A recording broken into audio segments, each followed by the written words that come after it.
Welcome in everyone to Flyover Footy Breaking News Edition. I told you Flyover Footy would be here whenever any news happens, and we made the decision, or I made the decision, that the rumored or reported announcements that happened on Halloween about, I don't know, an hour and a half before my kids started trick or treating, not the right time for a pod, It but was crunch time. It was crunch time. the official announcement has happened, and I have my good friend Justin Horniker here to help me break down the official news, everything that comes with it. This is going to be a pretty meaty show, I think.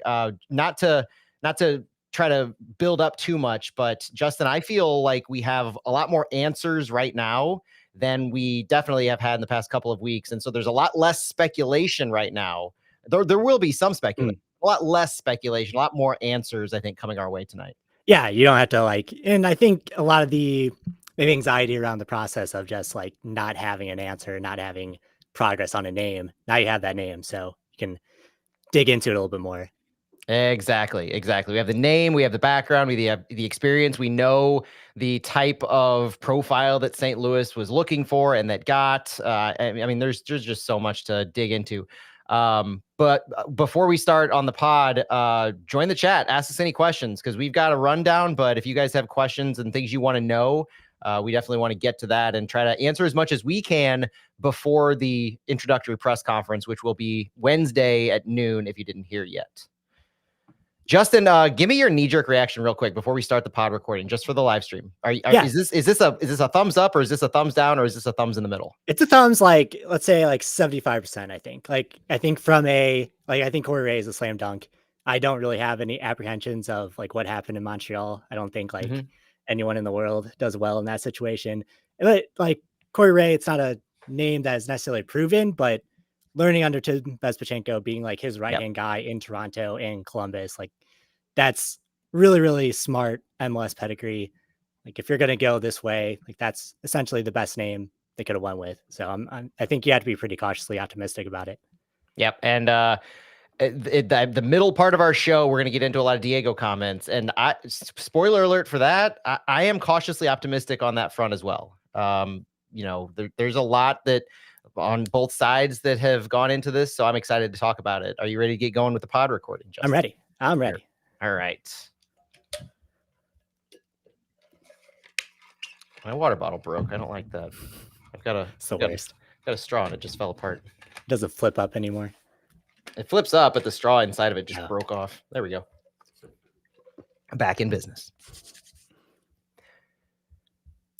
Welcome everyone to Flyover Footy. My name is Matt Baker. Thank you so much for joining us on this special edition episode of Flyover Footy, covering the breaking news that Corey Ray has been announced as the new sporting director for St. Louis City SC.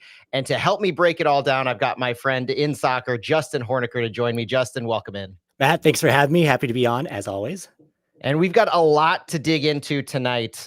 This is being recorded on a Monday. We are getting to this the day of the announcement. The official announcement came this morning, and it's been a few days building. On Friday, we had the original rumors, the original report that was broken by Jeff Carlisle from ESPN that St. Louis was set to hire Corey Ray as their next sporting director. Ray is said in that article, expected to sign a multi-year contract, said it could happen as late as Friday. The official announcement expected on Monday. And that set the stage. That happened right before the Halloween festivities started on Friday. So there was a lot to really dive into, a lot to take in going into the weekend. But now we have a lot of answers. Now we have the official statement. We have the official quotes. We have a lot from Diego. And we know for a fact that we can dive into this. So apologies for not getting this out to you on Halloween. I posted out on socials a preview that we had of Corey Ray just a few weeks ago on who he was. So we're going to kind of recap some of that on this one, but I want to give you a rundown on this episode of Flyover because there's a few segments in this I feel that are a little different than what we usually do. So we're going to start off not by talking about the news, talking about the article, the press release, everything that came out, what we officially know. We're going to dive into who is Corey Ray. So we're going to give what his background was, what our takes on whether that's good, bad, what the profile means for St. Louis City. And then we're going to spend some time looking at the sporting structure of St. Louis City SC. This is the Diego, the Corey, the Hackworth, the Critchley, the potential next city head coach, all of this structure, because Tom Timmerman had a fantastic article in the St. Louis Post-Dispatch. If you haven't read it, I encourage you to. We're going to look at most of that article because it was riddled with quotes from Diego Gigliani, president and GM of St. Louis City, that I believe answers a lot of the questions and fills in some blanks that we had been wondering over the past couple of weeks. So if the last couple episodes of Flyover Footy were heavy in speculation for your tastes, I think we've got a good episode for you, because I feel confident and a little more optimistic and a little more excited than I might have been in the past week or so because of some of these answers. But we're not done there. We're also, after that, going to look at Corey Ray's actual experience and success at MLS. What has he been up to, and who are some of the talent that he's been bringing into clubs? And we're going to wrap it up with a now, near, and far look at what we want to see from Corey Ray. But let's start us off with the official announcement. It was 10:17, I think, by my watch. Nice. 10:14 is when the timestamp on the press release is. That St. Louis, and they start off by the tagline is St. Louis City SC adds MLS roster building expertise by appointing Corey Ray as sporting director. And this was I was a little bit taken aback by this verbiage, and marketing is what it is, and it likely doesn't have anything to do with his actual job, but just the way that they parlayed this, Justin, was that noteworthy to you? How they touted, before even saying his name, they added roster building expertise? Yeah. Well, you need it. You need that roster building expertise. I think it this may be a tell on like where this team needs to go and what the work that needs to be done has to be done. I feel that they were pretty plugged into the fan base, to the comments, the anxiety that exists in the roster building questions, especially on the heels of the player options being picked up, and also, Matt, that's kind of like how Corey Ray has sold himself in the past too, as being someone that like is kind of in the weeds of roster building. And he was a consultant for Montreal before they brought him in as sporting director, like as a roster building consultant. So like it kind of plays on both hands there. That's right. So the club didn't go so far as to say what his contract length is. Didn't see that in the article. So we hope to find out more about that on Wednesday. But they did say that Ray will join the team pending the receipt of his work visa. So Corey Ray's Canadian, and so he requires a work visa to actually get going. They called him a builder and a leader in North American soccer, saying that Corey Ray will oversee all areas of City sporting operations, including roster strategy, scouting and recruitment, and player health and performance, while using his expertise in analytics and player development to create a seamless pathway from the academy to the first team. And there's a lot that we'll break down about who is Corey Ray here in a little bit. But noting this, I think these are some hallmarks of what we expect to see in a sporting director. And the top person in the sporting department is overseeing the roster strategy, overseeing scouting and recruitment, overseeing player health and performance. And they noted his expertise in analytics and the seamless pathway, which he does have a lot of MLS Next Pro experience. He actually created himself a seamless pathway from intern up to assistant GM with Toronto. So this is his task is pretty clear in this. Was there anything surprising about his scope of responsibilities or what City said in the press release that really caught your eye, Justin? I think what I want to know is just like where the division responsibilities are. Because if you look at like what he's kind of been good at in the past and like excelled at in the past, that's a lot of what like John Hackworth does as technical director. So just kind of knowing like where those lines are of like where is John Hackworth's job going to begin and end, and where is Corey Ray's overseeing of all of that going to be. But yeah, like you said, it's a lot of what this club has already done with establishing that academy to pro pathway, maybe wanting to get a little bit more out of it, maybe wanting to have a little more MLS minutes, a little bit more of an MLS contribution from that academy to City 2 to City Pro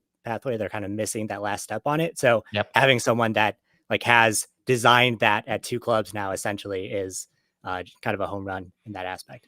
And Diego Gigliani had a lot of buzzwords in this press release. I mean, this was it had a lot of every tagline you could think of. Corey's a progressive sporting director who brings a forward-thinking, holistic approach to building winning teams. Analytic mind, his extensive knowledge, as Diego said, of the MLS landscape, deep squad building and recruiting expertise, and proven track record in creating high-performing, sustainable organizations and cultures makes him an ideal fit for the club. He will make us stronger by building upon our existing foundation and working collaboratively with our sporting team to improve in every aspect of our operations. Nothing really noteworthy as far as concerning wise anyway. I mean, this is all, you give him the scope of what you have, roster strategy, scouting, and recruitment. So you're going to tout the benefits that he offers you in those areas. they say 20 years of MLS experience. I counted 18, but we might be splitting hairs on that one. And then Corey Wray said, quote, "I'm honored to join St. Louis City SC and be part of a city that is so ingrained with soccer history in this country." He goes on to say, "The vision and ambition here from the fans and the ownership group are clear, and that is to build a winning and competitive team rooted in development, innovation, and community. I can't wait to work with the incredible staff, players, and fans to continue building a club that represents the very best of this city, both on and off the field." What do you think about this club being rooted in development, innovation, and community? Yeah, innovation needed because you might only have one DP or U22 spot to use. Get a little bit creative with that. But yeah, I think, it's exactly what this team has wanted to be from day one. A team that develops players, that builds things in-house to then go on and be competitive in the league, to push on to bigger things afterwards. It speaks to just kind of the DNA, those pillars that we always talk about. I do like this comment in the chat from Byron Tim. I was also struck that they highlighted health as part of Corey Ray's responsibilities. Now, that and like Roman Berkey's comments in his kind of end of season presser, where he's talking about how availability is the best ability to have. So yeah, what are they looking for in somebody? They're looking for somebody to stay healthy. Yeah, essentially. So if Corey Ray can bring something to that, more power to him. You mentioned John Hackworth a little bit ago, some of the separation of duties, the delineation of responsibilities, which we'll get to in full here in a little bit. But let's touch on some of these other candidates, because Corey Ray brings that wealth of MLS experience. It's very obvious what his benefits are. Not so obvious on maybe what his downsides are, outside of proven top experience and successful experience as the top man. But other candidates, let's just look at what else City might have been looking at. Lee Dykes, the Brentford FC technical director, the number 2 man with Brentford. John Hackworth, we know, was in contention.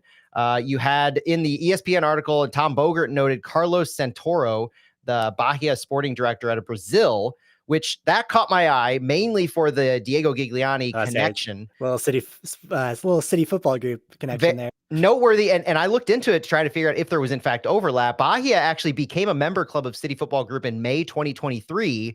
And it was one of the last things that occurred for City Football Group under Diego Gigliani's time with them before he joined St. Louis in the summer of 2023. I don't know if there was a relationship there between Diego and that organization, but that was a very eye-catching thing to have as a finalist. I think at least tells you that, like, you kind of know where Diego's connections are, and you kind of know like what that spreadsheet might look like, given that some of his past connections are there as well.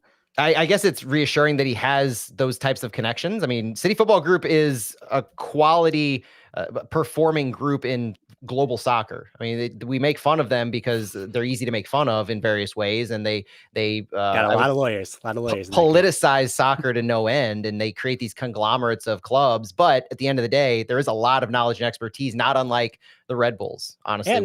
And that list just tells me that they're looking at guys who are analytically driven. If you think of Lee Dykes, like that, what Brentford has done, that would have been maybe the slam dunk hire. But outside of Lee Dykes, they're looking at someone who has that analytic brain, who's going to look at things from that side of play.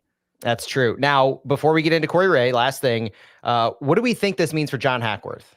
Speculation right now, because I assume we'll get an answer on Wednesday, but nothing was said so far. So the presumption to me is that he remains technical director. Yeah, and that's like essentially what they said last year. And, talking to John Hackworth at like City 2 availabilities, seemed like he wasn't necessarily as excited to be sporting director as he was maybe last year to be in the mix to be the manager. Like, I still feel like he wants to manage somewhere, at least like be more hands-on on that side of things. So I just want to know like where the division of what John Hackworth's job is in terms of like draft developing and like developing that strategy, as well as like player ID and things like that. But yeah, I don't see it changing much as far as like being technical director. By all accounts, he's still the technical director. Whether that includes City 2 coaching duties, I probably doubt next year. But yeah, a lot of people doing a lot of jobs at the end of the year. I noted in my newsletter last week. You did. A lot of people wearing multiple hats. I look for most of that to change, to start fresh in 26 with one person having one job throughout.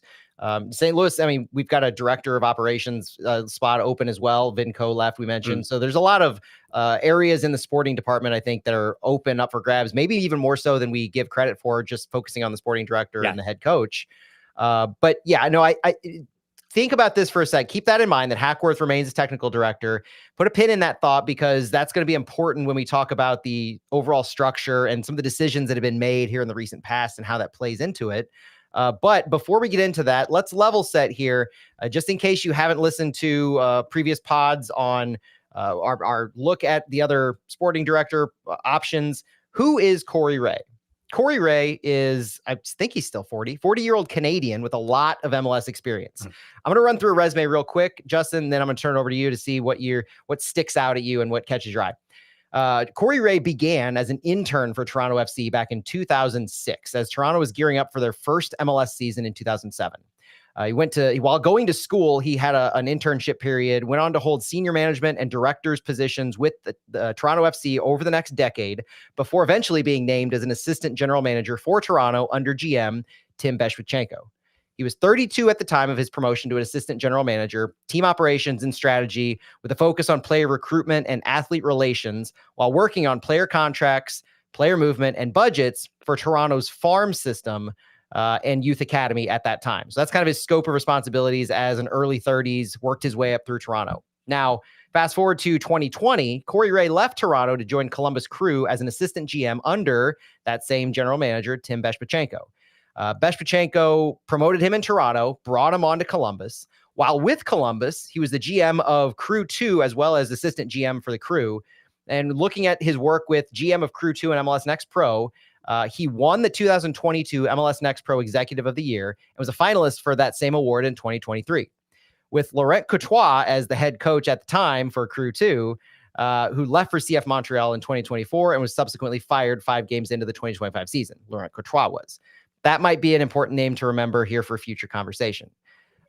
Corey Wray joined the Crew in 2020, was let go in June 2024 as Tim Beshpachenko left the Crew, and they promoted the other assistant GM into that role. So it's not just Beshpachenko left, but it's Wray was passed over for the big general manager role for Columbus back in 2024. And then he was hired by CF Montreal in July 2024, first as a consultant who worked closely with their technical staff for, quote, their sporting strategy in Montreal. And then he became the director of soccer in full in November 2024. He was then fired by CF Montreal in August of 25, just a few months ago. And I think 11 days after or before Lutz was let go, 11 days difference. But to his credit on that front, and we will get into more about Montreal. We'll hope to get more answers. I can't wait to talk about Montreal. But Montreal and their front office are a mess. I'll let you talk about it in a little while, but I'm just going to lead with the fact that the people that took over the sporting department leadership in Montreal from Corey Wray were the Saputo family, who are the owners. This would be like one of the Taylor family members. I don't know, maybe putting some enterprise execs in charge of the sporting department. Lee Broughton wearing not just the brand hat, but wearing the sporting director hat. Imagine the fervor and then the craziness would occur if something like that happened. A Taylor family member made themselves sporting director or chief sporting officer. That would be insane. I don't care what level of experience you have. Like that level of nepotism and that level of closed-mindedness in your inner circle is insane. And so that's part of the Corey Wray Montreal story. So Justin, beside maybe Montreal is the answer, but what stands out in Corey Wray's experience over the course of his professional career? Yeah, positive wise, what stuck out to me was with Toronto FC, like kind of being so instrumental in Toronto FC 3 and 2, which is their like academy and then Next Pro, or I guess development setup at the time. But during that, like Jaden Nelson, Jacob Schaffelberg were kind of 2 big names that came through the ranks when Wray was in charge of professional development there. And then Columbus, if you look at all those players of that 2022 MLS Next Pro final team, the amount of players from that team that went on to be very instrumental in Columbus Crew's 2023 win. There are a lot of players that were just brought in either from the academy, brought into the academy, or just brought in to be Crew 2 players that then went on and earned pro contracts. Like if you look at that talent ID, like that's kind of what St. Louis has wanted to do the past 3 years. And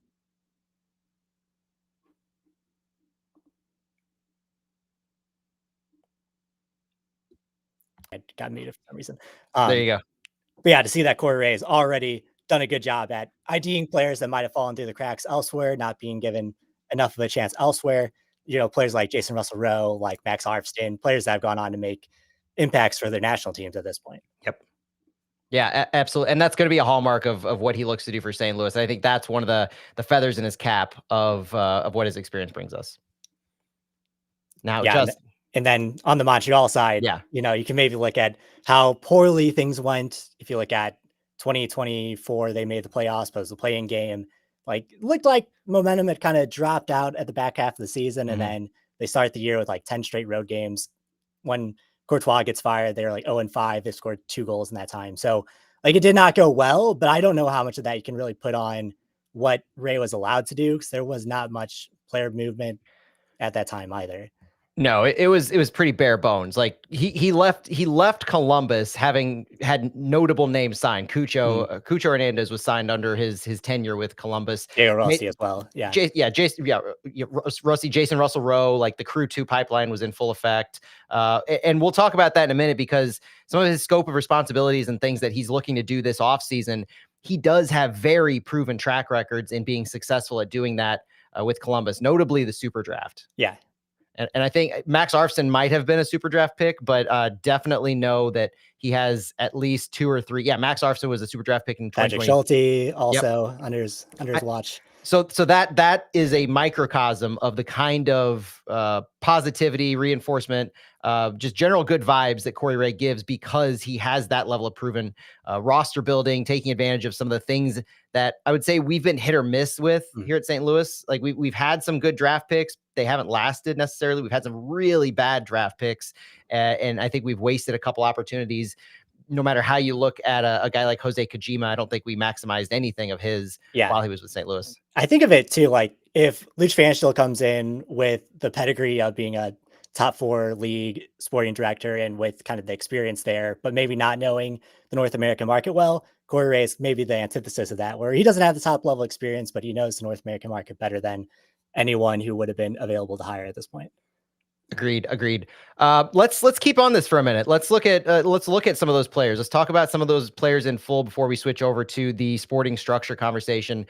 Just off, I mean, off the top of my head when I was looking at Transfermarkt on who he was able to pull in and where they came from. I came up Cucho Hernandez, I mentioned, Mohamed Farsi, Jason Russell Rowe. These are all players who were either signed or promoted under Ray's watch. And the promotions and the super drafts are the things to really pay attention to because we know for a fact that was the scope of leadership that Corey Ray had. So you're talking Mohamed Farsi, promoted from Crew 2, Jason Russell Rowe, promoted from Crew 2, Philip Quinton, super draft pick, first team contract, Max Arfson, U.S. men's national team player now, super draft pick, first team contract.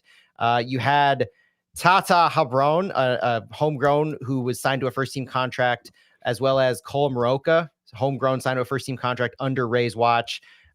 Eric Hurtado, Miguel Berry was a 2020 super draft signing. That's right at the beginning of the tenure of Corey Ray. And then Eric Dick, a reentry draft signing goalkeeper. Patrick Schulte on this list as well.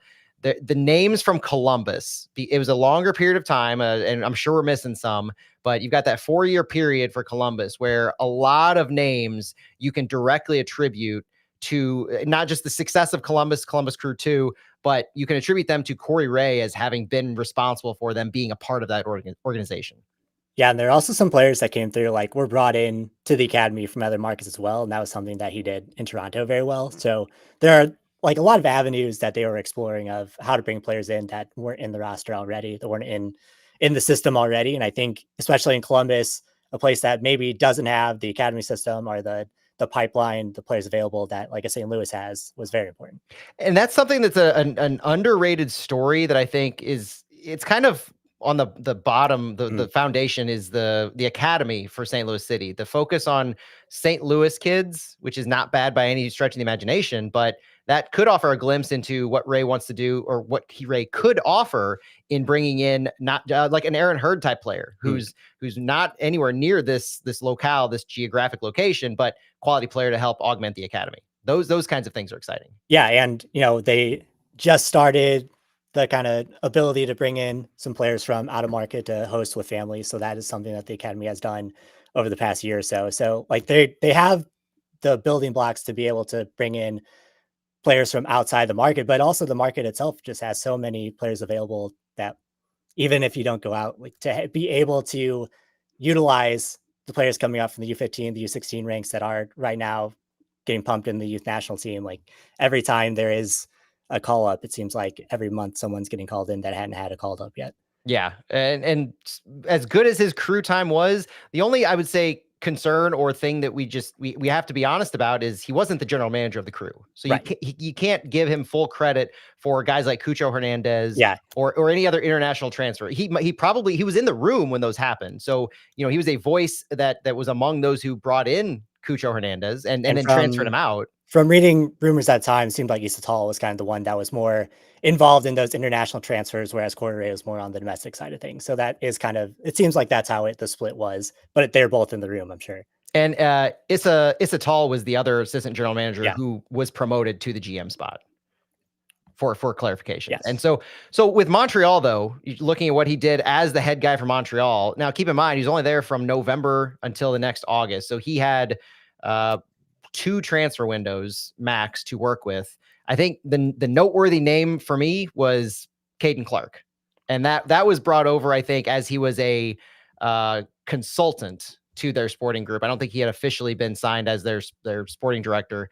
But there aren't many big names. I am not in the weeds enough to know really any of these names that have made lasting impacts, probably because Montreal was a dumpster fire on the field for most of the season. But you're looking at, if you know any of these names, Tom Pierce, Dawid Bugaj, Caden Clark, I mentioned, Jaquil Marshall Rudy, Henendil Sinchik. I should have proofread these names beforehand. Brendan Craig, Luca Petrasso, Thomas Gillier, Efren Morales. Efren Morales I'm familiar with, but not many of these other names are notable impact players. But again, the caveat to Montreal is that in his comments, Diego specifically said you should ask Corey Wray about Montreal. And we know that Diego had no concerns about his time in Montreal because of the sources that they reached out to, the homework they did on the circumstances. And like we mentioned earlier, from the very, very tip of the iceberg, you've got the Saputo family and the fact that Corey Wray was given just a handful of months officially in that job, 10 months. Yeah, and just the fact that Corey Wray was brought in to be a consultant, and then like 2 months later, they're like, "Hey, do you want the sporting director job?" Right. Imagine if that were to happen here. Like we have a consultant, and then all of a sudden he gets the job. Yeah, like that. It doesn't scream scrutinous search. It doesn't. So when Corey Wray says in the press release that he is impressed with the process to bring him here, I found that very interesting in retrospect. When he compares it to what Montreal did, that makes a lot of sense now. That's for sure. Are there any other concerns we really have about Corey Wray in this? Because some concerns I know they're going to lead into this next topic, which is the biggest one we're going to talk about. But I would say one thing I do want to add is there was a Reddit thread that our friend Jeremy Clements posted in the Columbus Crew subreddit just to try to gain some fan sentiment, see what the overall fan thought was on our signing. And a lot of notes saying that he and Isatal were Bezpachenko's top lieutenants. Once Issa was chosen, Wray decided to leave. He failed in Montreal, not for his reason, but they're a train wreck organization. Folks saying y'all are in good hands with Corey. He is great at finding talent. A lot of the current young guys on the crew were found by him on Crew 2. He got pushed out when they changed GMs. A lot of us, meaning the crew fans, would have been perfectly fine with him as our GM, which, I mean, so we talked about Montreal. We give Montreal a lot of flack, deservedly. There are organizations in Major League Soccer that I would say are more gold standard-ish, right? For me, Columbus is one of those organizations. Perennial contenders. They often do things right. They're consistently bringing in quality players. They pay for some of these players as well. They develop internally. There's a lot to like about this organization. So if you have a fan base that they know soccer, they've been around since the very beginning of MLS, and they're willing to say this kind of praise, we would have been fine with him as our GM, knowing the expectations in Columbus. I think that has to speak something to this. Yeah, and I know talking to some of my Columbus friends, like there has been, not to say disappointment, but looking at some of Tal's moves over this past transfer window that maybe haven't been up to the standard that they're used to. And maybe that's just a new sporting director figuring things out. But I think, yeah, they would have been happy with Corey Wray given that job also. And I think this is where we kind of lead into, all right, we know the positives, we know the sort of limitations, not really negatives, it's just unknowns, I think. All right, it's positives and unknowns by and large to me.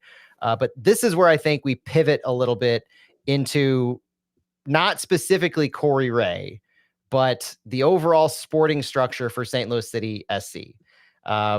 If you've listened to Flyover Footy, which thank you for listening to Flyover Footy, you know that we have been very concerned with some of the moves that have happened in the past few weeks, the lack of clarity on why, and we've been left to speculate in a lot of different ways on what the sequence of events more than anything else.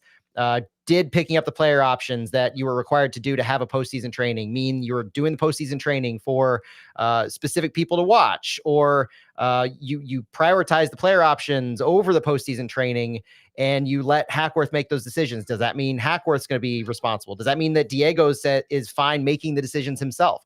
All of these questions were swirling, and we have gone pretty hard in the past couple of weeks on the speculation because we didn't have a whole lot of answers.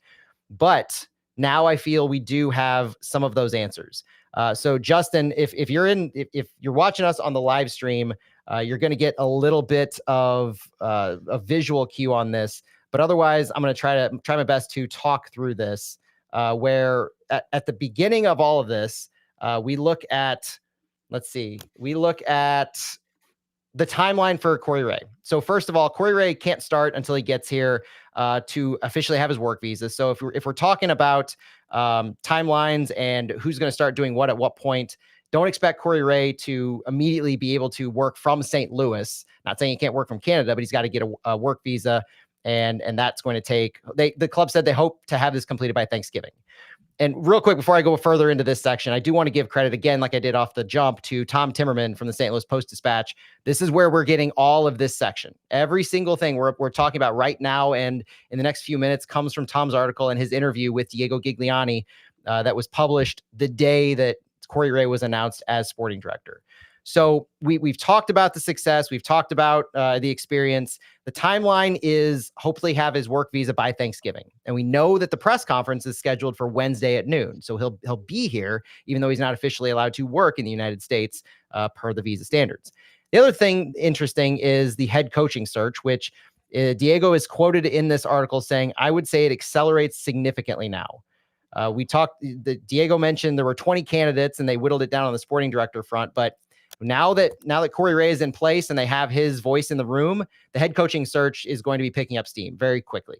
I don't know, Justin, if you've got a sense for when they hope to make a decision, but it does sound like, and it could happen around the same time that Olaf maybe was hired next year.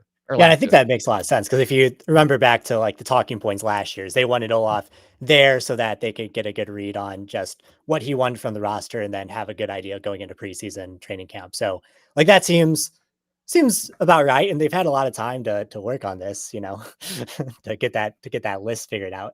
And I think Corey Wray also has an ability to think outside the box a little bit. If you think of like managers that have had success at certain levels that maybe aren't MLS necessarily. I think of like Critchley as an interim, or like if you look at Laurent Courtois, what he did at Crew 2 before being brought in to be his manager at Montreal. Like, I think that kind of gives you a sense of where his brain would go. But knowing that they're taking an analytical look at it as well, you feel like at this point they have that the stats in mind, they have the analytics in mind, but having an extra voice to kind of maybe narrow that focus, drive them in a certain direction.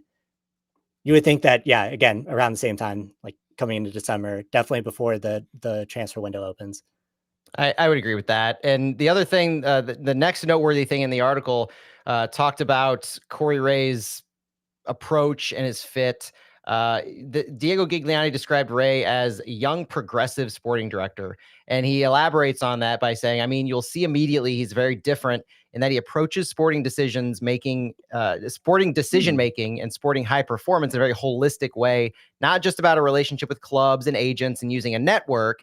It is about how do we build a structure so that the sporting organization becomes high performing. Independently of whether I'm in the role or he's in the role or anyone else is in the role, it's about having a strategy, building the right organizational structure, using data for decision-making, creating stable processes.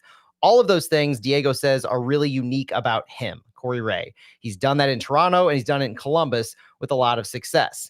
He goes on to talk about culturally, you'll see he's a great fit, very high on collaboration and relationships. He calls Corey Wray a very low ego guy, which I don't know, Justin, is this a shout out at potential other options at sporting director here? Maybe. I also view the doesn't lean on personal connections as a bit of of something there. But yeah, I think if you look to previous, if you look to Luch Fantashiel, what he was given credit for, where he succeeded was leveraging the relationships that he had already cultivated. So bringing in some good players to St. Louis, but also Mhm. some misses in that group as well. So you're now pointing to someone who maybe is going to look at things, maybe putting personal relationships aside, not necessarily leveraging relationships with agents, with people he's met in the past, people he's had that relationship with in the past. And I think there are good things about both of those, but yeah, I think it's signaling for sure that they're going in a different direction from where they've been the past 3 years, past 5 years.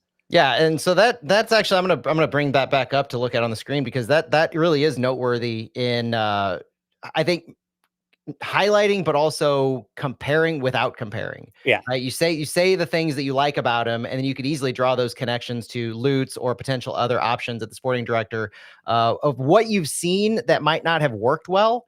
And so when I hear Diego talk about this, and I know his role being president GM over everything, being the strategy guy, being in all these rooms, seeing what's worked and what hasn't worked, and being able to kind of use those as data points going forward. That strategy he talks about, the creating stable processes, data for decision making, not leveraging relationships or being a high ego guy. All of those things, I think, are Diego's response from being in this role for now a few years and Mm. taking what he's seen that works and trying to keep it, but also taking what he's seen that hasn't worked and going a different direction. And I also look at that collaboration piece as if John Hackworth is still in as big of a role as he's in now, like that is, they want him in the room. They want him to have decisions as well. So you want that collaboration to take place because he has a lot of good ideas and he knows the club inside and out. On the Montreal front, this is where I think we're gonna have to wait until Wednesday to get more information. Diego deferred to Corey Wray on the details of his quick Uh-huh. departure from Montreal. So all that matters for City fans from a basic perspective, without just wanting to know everything, is that Diego said they did a lot of fact finding around things that they want to better understand. The explanations they were given, also additional information they were able to source by speaking to a lot of people that he's worked with across all of his organizations. And so the fact that he was spending 1 year in Montreal and how that went and ended was not a reason to not hire him. Yeah, and Matt, I don't know if you looked around, but reading some writing from like the Montreal papers at the time, there's a lot of like, we know exactly what's happening. Saputo came in and wants to restructure everything to have more of a say because of a lot of it is how much success he's had at Bologna in Serie A Oh, and yeah. seeing Montreal not having that success. There's also a letter he put out to the fans around that same time talking about how they need to rebuild, restructure, and also that he thinks they need to treat him better, which I think is a funny part of that. But yeah, Interesting. I think you look at that, you look at just the sentiment from everyone in that market around that time. Like no one was blaming Corey Ray for how things went. I think a lot of people were seeing it for what it was. That is just structural issues up and down. And I can tell you that the Montreal media, fan media, and legacy media are very interested in his press conference on Wednesday. Andy Coronado, one of my friends who runs the pod, The Ball is Round Montreal, posted independent saying that they hope that the St. Louis media will ask about his time in Montreal. I guarantee it will be asked, but the eyes from Canada will be on this to try and get a little more clarity from their perspective of what really took place, which is fascinating. The fact that they're still wanting answers Yeah. at this stage in the game. Yeah. Cause I mean, if you look at it like from face value without, and it's not like they're giving a lot of answers for it, but at face value, it looks like the owner came in, put his two sons in charge, and then left. So, like, yeah, you'd want to have a little more clarity there, I think. 100%. Now, the last thing I think we need to really dive into here is uh, some of the speculation that we had over the last few weeks, the ongoing role that Corey Ray will have in collaboration with Diego Gigliani. Let's talk about the player options and the postseason training, because some of what was said in the article, I've got a little background to add to that. Tom Timmerman noted that it raised eyebrows when they exercised player options. Diego Gigliani said very specifically that Corey Ray did not take part in the decision on player options. Quote, he did not.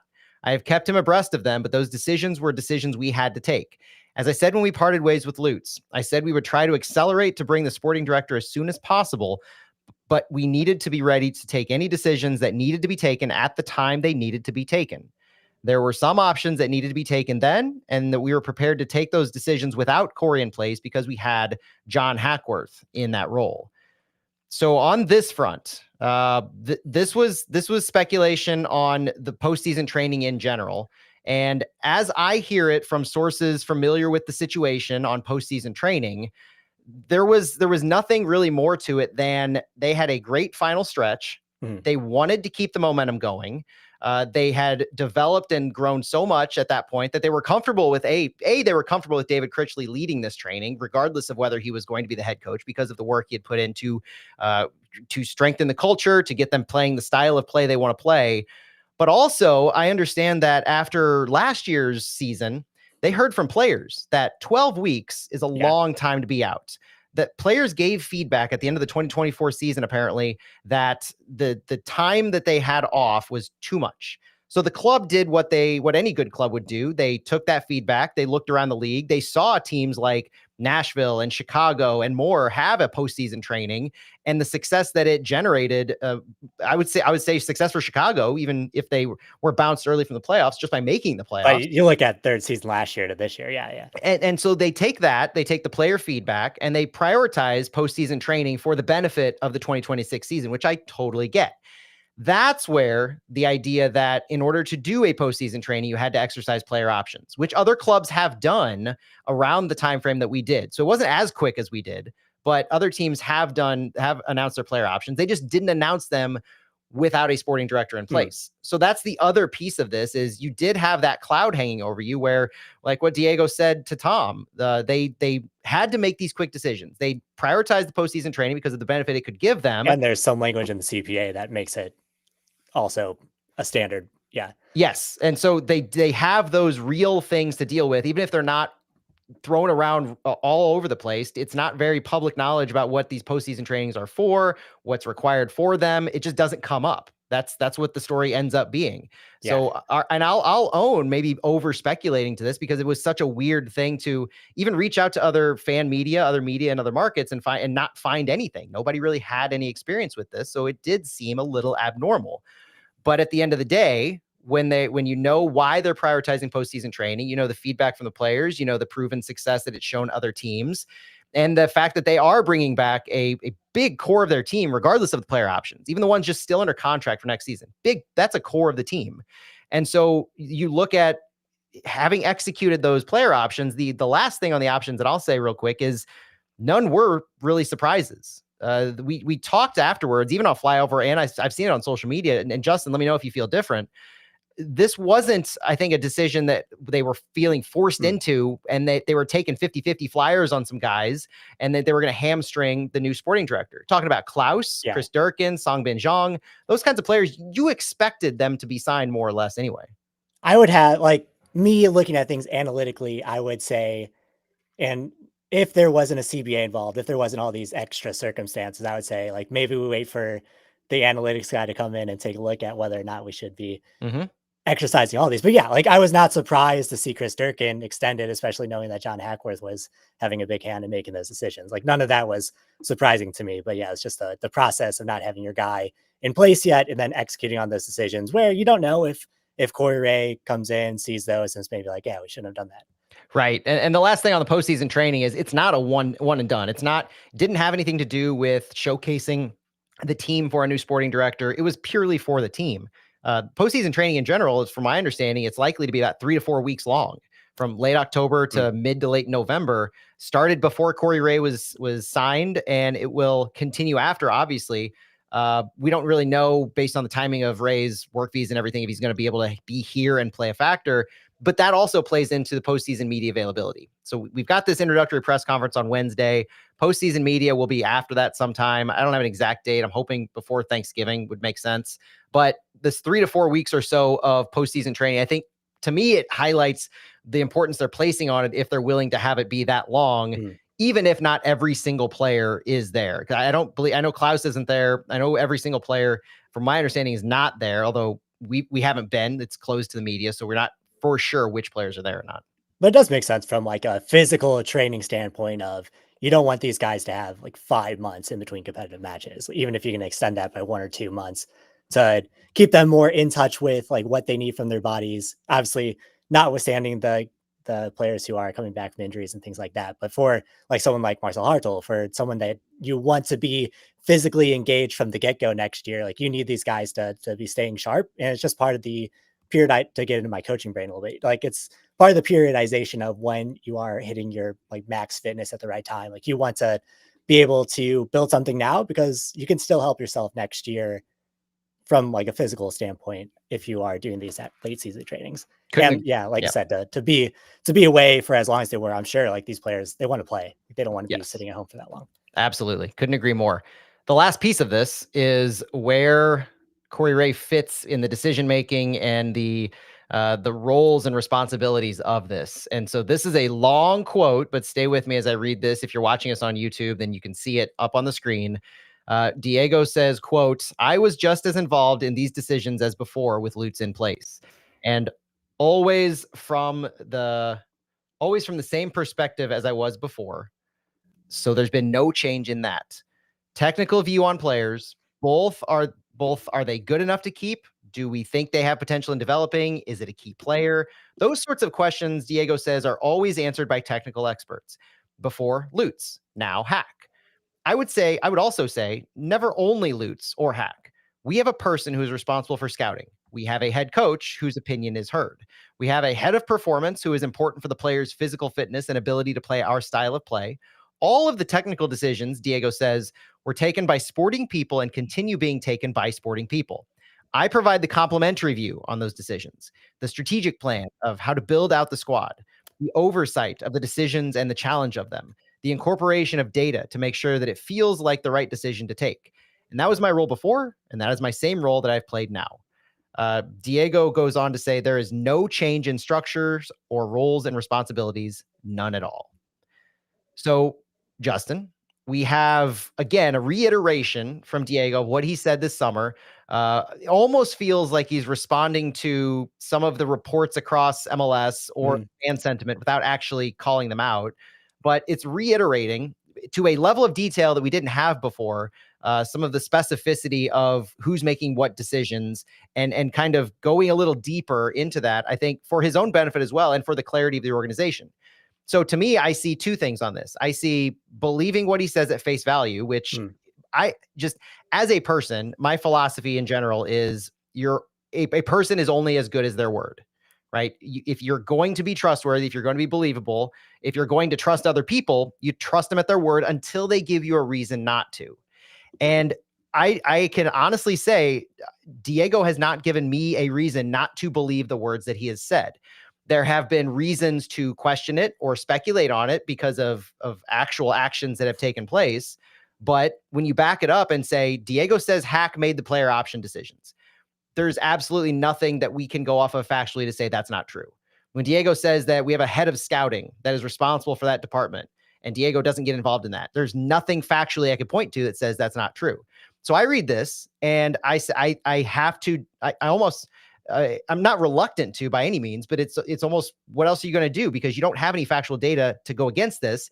The only thing you have really are reports by those like Matt Doyle and Tom Bogert, who are very plugged into the MLS circles with multiple teams and the league office. And they're saying, Tom Bogert most specifically said multiple times that Diego is looking to get more involved on the sporting side of things. So where do you find this in the realm of what we actually think is going on? Yeah, I think there's a couple of things at play here. I think one, maybe a misunderstanding of what Gigliani's role has been, which is as president GM, like he has been, if you think specifically to the Berkey extension, like Gigliani has been the one who has been dealing with contract negotiations, dealing with like that side of things. So if the speculation is coming from like Diego's been heavily involved with Roman Berkey's contract extension, like that's, I think, has pretty much always been his role, maybe outside of the recommendation of where to sign.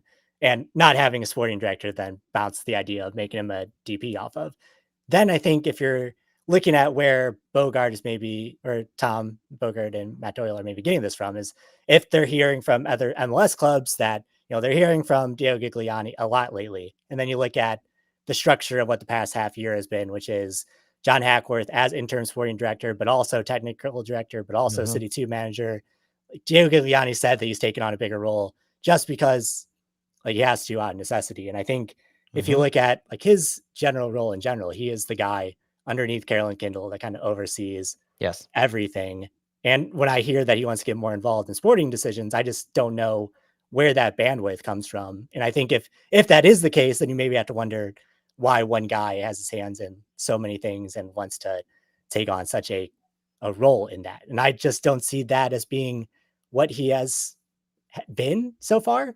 I think he is more of a collaborator. He is more of the guy that has the final say on things.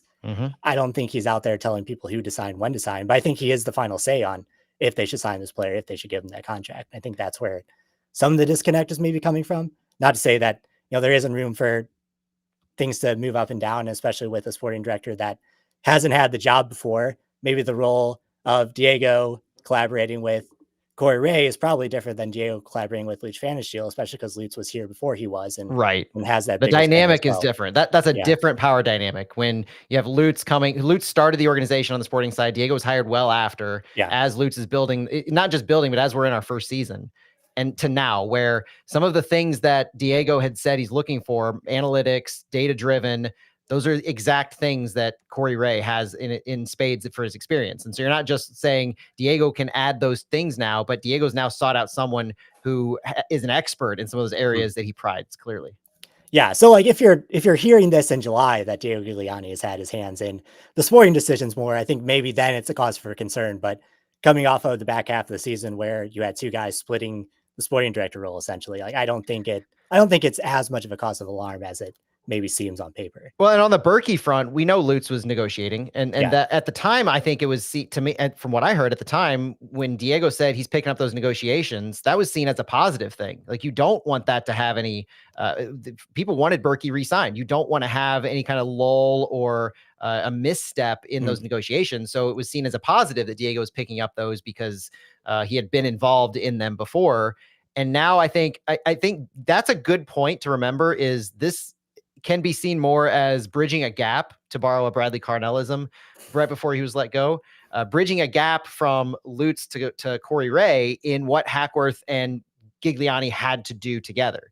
I'm not saying only Hackworth, to Aaron Ed put in the comments, I'm not saying only Hackworth made those roster decisions. I'm saying he was responsible for them, meaning he probably made the decisions. To your point, Justin, it's not like Diego was going to rubber stamp anything, that I don't think that's ever been his role, to rubber stamp something. He'll challenge people. He'll ask some questions. I think the only reason it gives me pause in general to maybe even to have him in the room, cards on the table, is his lack of any kind of experience in the sporting department. The fact that he has nothing there. So I hope that he's asking questions that, because of his business and his strategic background, lend themselves well to that side of the fence. And like, now he is the face of it, right? He's the guy that's been there the longest at this point, outside of Hack, but the guy in the highest profile that's been there the longest. And if things don't work out again, it's kind of on him because you've gotten rid of two managers, you've gotten rid of a sporting director. Yeah. You're kind of the last line of defense there. So I think the fact that he is maybe more frontward facing is maybe out of necessity because he kind of has to figure this thing out. Yeah, and it's going to be interesting to see who the forward face is. Is it going to be Corey Wray in that same Lutz role where Lutz was a weekly guest on KMOX? He was very forward in his critique and commentary and offering insight. Lutz was the face. Is Corey Wray now going to be the face? And Diego's going to kind of drift back into the role that he had, not shadowy by any means, but just behind the scenes, right? He's not the forward facing person. And I think that would be to the benefit of this entire structure conversation. He doesn't spark me as someone who wants to be in those conversations as much. Like Lutz has that media background. He wants to be in those conversations because he kind of help shape the narrative a little bit, especially with those Tom Ackerman podcasts where he can kind of like directly respond to some of the things that are happening. I don't think Diego wants that role. At least I don't get the idea. And I don't think he necessarily is comfortable enough. And not to say that like you need to be comfortable in front of a camera or speaking, but I just don't think he wants to be in that. But I mean, and going back to the press release, Corey Wray will oversee all areas of city sporting operations. I mean, that sentence alone, I think it speaks to what the dynamic could be, should be, and has been with Lutz and Diego. Now, I'm sure it wasn't always sunshine and rainbows on who had, I mean, maybe there was a little 45, 55, 60, 40 at times. But, that's going to be the thing that I think is going to be in the back of everybody's mind going forward. But the more we hear from Corey Wray on what he was sold on with St. Louis City, the more I think that's going to help on that front. And in general, I think, Hackworth's still staying with the organization at this time. So Hackworth, having made those player option decisions, he's still the technical director. He's still the number 2 man in the sporting organization. So the continuity and the decision-making, giving Wray this team as opposed to Wray having the team prior to the options isn't necessarily a bad thing. Yeah. And I think it sounds like they were pretty open at least from what they've said, they were pretty open during the process that they were at least going to be making some decisions that they weren't going to be directly involved in. So it sounds like that Corey Wray and whoever we're interviewing were aware that things were going to be happening. One of the other things, as we now pivot to the last subject on this episode, one of the other things that I think in the interview process that you have to really do is present your plan for St. Louis City. So Corey Wray or anybody else. So what do we think Corey Ray's plan is in the now term, the near term, and the far term, as far as what his priorities are, what his decisions will be? For me, the now is the head coach. The near is the roster build for 2026. And the far is basically, how does he going to put his stamp on City as they build for the back half of 26 and beyond? What is he going to do to maybe change the identity or keep it consistent? How will he navigate those waters? But bringing it back, head coach. I mean, do we expect anything shocking? Do we know what to expect from a Corey Wray helping with a head coach search beyond maybe the rumblings here and there of a potential Laurent Courtois reappearance? Yeah, I think that's interesting because you look at when he went from Toronto to Columbus, like a lot of people that he had brought into Toronto wound their way to Columbus. If you look at when he goes to Montreal, like he's able to kind of lean on some of those connections again. Yeah, I don't know, because I think you also have to think that Laurent Courtois was coming off of a very successful MLS Next Pro career to then looking for an opportunity. He was never going to be given that in Columbus. We'll look for Nancy until Nancy takes the job elsewhere. So it's kind of a different momentum now, where now he's coming to St. Louis, where St. Louis is a very similar situation where David Critchley was given the ball, especially over the last month of the year, showed that he had this thing not figured out, but going in the right direction. So how much is he looking at that, taking the input of Hackworth, taking the input of Gigliani, who clearly really value Critchley, and obviously as someone who was kind of groomed from the academy to take that to eventually maybe have the opportunity to take the manager job. I just want to know where those conversations are. But I think looking at how Courtois was promoted to Columbus too, and then to Montreal, maybe gives you an idea of what he's looking for in a manager, what he values in a manager. And not that we have any reason to keep talking about Laurent Courtois other than the fact that he randomly followed me on Twitter a few days ago, which was kind of odd and noteworthy. But David Critchley is still a candidate. Yeah. David Critchley is still a candidate for this job too. I don't know if they've gotten down to the finalists of the position yet, but David Critchley is currently coaching the team during their postseason training. So he's very much in the thick of things as well. And he's got my support. I would not mind seeing David Critchley. The one interesting thing though, Justin, that I think we now have is Diego Gigliani at one point this summer said that they want the leadership roles of the organization to be a little more diverse, to have differing viewpoints that can both work cohesively and challenge each other. We now have a sporting director with a ton of MLS experience. We have a technical director in John Hackworth that only has MLS and US youth soccer experience. So would it be surprising now to see David Critchley retained for the sheer fact that he also only has MLS organization type experience? Yeah. And I wonder too, is there value of Critchley staying with the first team, but being assistant, but being maybe the right hand assistant, like Valentin was to Olaf Melberg? Is there value in him being the right hand man, bringing in someone with maybe a little more experience, whether that's MLS or abroad, that does know the system and isn't going to try to change the system with players that aren't used to it? And then Critchley can be there because it sounds like at the end of the year, the locker room was very happy with where David Critchley was, with how David Critchley had them playing. Marcel Hartels, every chance he can, is talking about how he wants David Critchley to be the coach next year. So right. I think there's value in keeping him, whether that is manager or as the right-hand man to whoever is named manager. I think there is a guarantee that Critchley is somewhere in that mix. 100% agree. Assistant for City would be the almost default path for David Critchley to me. I going back to City too, I would just miss him at that City Mm. level and what he's able to do with the other players. And that would be under the presumption that there's some kind of, I think, proven track record for a head coach that would be coming in, as opposed to Olaf Melberg, who did certain things at a certain level, but never at ours. Yeah. And So maybe you're the looking at skills up. someone, yeah, because if even Olaf Melberg was still, you're taking a chance on a guy who Yeah. maybe showed something at a level that was like still below MLS. So are you looking at a manager who has coached at a higher level, has coached at a high level MLS, somewhere in CONCACAF that at a high level? Like that would be Right. what I would want to see as someone from the outside. What about players? We've got 22 players currently under contract right now, negotiating with a few more, Henry Kessler among them. What are the priorities for Corey Wray in putting together this roster for 26 now? Yeah, I think, if you look at, for me, the biggest thing, because I looked at this all year long, is getting either someone at the 6, or if you're not bringing back Kessler, at a center back that can just be more staunch defensively, that can hold down that structure, that can not leave the middle of the field wide open. That is kind of key number one for me. The other Yep. obvious are someone that can finish, and out in wing back on either side. They need help on both sides of the wing back position. But yeah, So we know Corey Wray has the experience with developing, signing folks to the 2 team, hitting on the super draft. But I think in the near term, like those are some things that he'll have oversight and leadership with this winter, the super draft in December, chief among them. But I got to agree. I mean, if Corey Wray wants to make a name for himself immediately, if he wants to put his stamp on this 2026 team in the most positive possible way, you sign a 6 and you sign a proven goal scorer. And I've set my criteria for a proven goal scorer before. You need 2 seasons, ideally in a row, at least, of double-digit goal scoring in a league that's comparable to MLS. Klaus, I think, had that.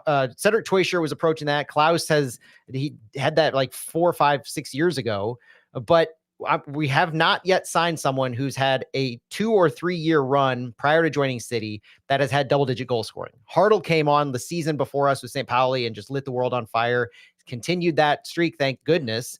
But a proven goal scorer and a 6. If we sign both of those, if Corey Wray pulls that off, either before camp opens or before the season starts, because the transfer window is still open during preseason. If he pulls off both of those, I think he'll, like, the doubters, that will earn you so much goodwill and grace in the start of the season, knowing that those 2 are almost universally thought of as our 2 biggest yeah, needs. and there's a lot of intrigue there because, like, I look at Klaus, and as a TAM player, he's maybe one of the best complementary players in the league. If you look at his underlying stats last year, like, of course, he for 2 straight seasons has not met his underlying stats. But if you have a player that's generating that much in the attack and he's not your DP striker, there's not that expectation on him to score 10 plus goals a season now. Now he can kind of fit into that role and be that complementary piece that I think he can be. Then do you use that DP slot on a striker, or where do you use that DP or U22 spot, Matt? Where are you looking? If we can find a DP that's a proven goal scorer, I would take that. I would rather us use a third DP slot because we're flush with GAM right now. I would think, at least for the beginning of the season, if we can prioritize that, that might be the pathway to go. But again, you have to have a proven goal scorer.